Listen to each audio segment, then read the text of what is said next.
Precision screwdriver set.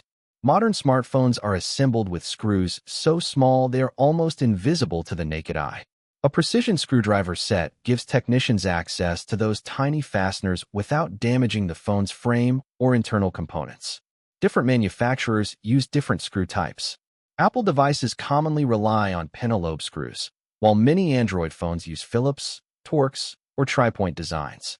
That variety is one reason these toolkits often contain dozens of interchangeable bits packed into compact magnetic cases. The earliest mobile phones were comparatively simple to open, but as devices became thinner and more sealed, manufacturers began using specialized screws to discourage casual disassembly. Precision tools evolved alongside them. Today, the quality of a screwdriver can determine whether a repair begins smoothly or with a stripped screw buried deep inside a phone chassis. Magnetic tips, rotating caps, and hardened steel bits may seem like small details, yet they dramatically improve control during delicate repairs. Spudger. A spudger is one of the simplest tools in phone repair, though it quietly handles some of the most delicate tasks.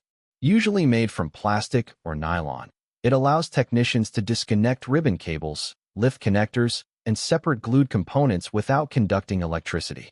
Metal tools can scratch circuitry or short sensitive parts, so the soft edge of a spudger provides a safer alternative inside crowded smartphones.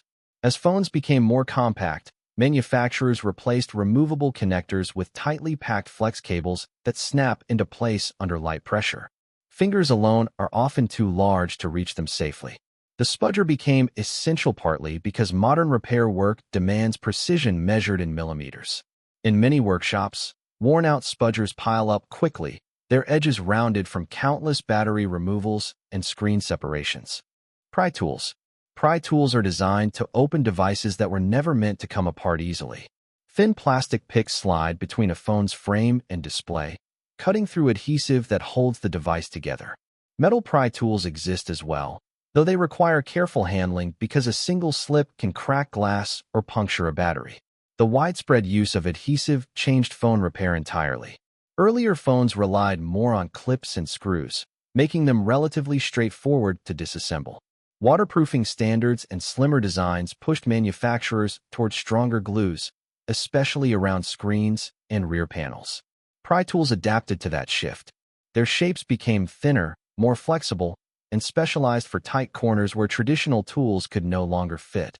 Tweezers. Inside a smartphone, many components are smaller than a grain of rice.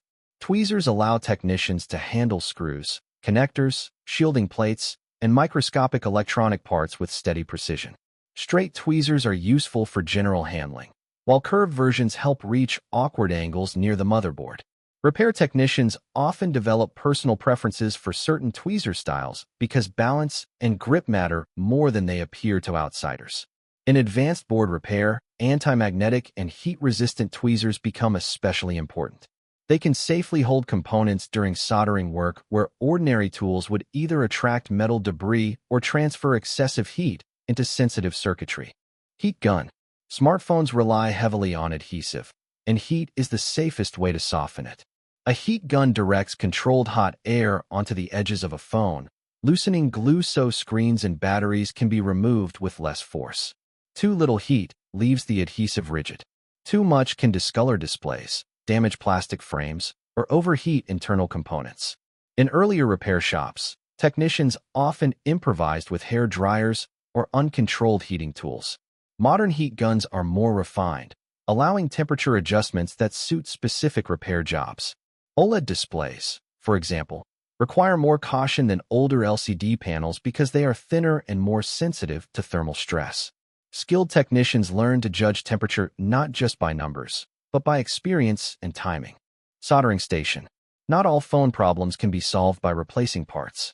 Some failures occur directly on the motherboard itself, where microscopic electronic components regulate charging, power delivery, audio, and wireless communication. A soldering station allows technicians to repair or replace those components by melting solder at controlled temperatures. Unlike basic soldering irons of the past, modern stations regulate heat with remarkable precision. That control matters because smartphone circuit boards are densely layered and extremely heat sensitive. Excessive temperature can lift copper traces or permanently damage chips beneath the surface. Flux, solder wire, and fine-tipped irons work together to create clean electrical connections that restore damaged circuits.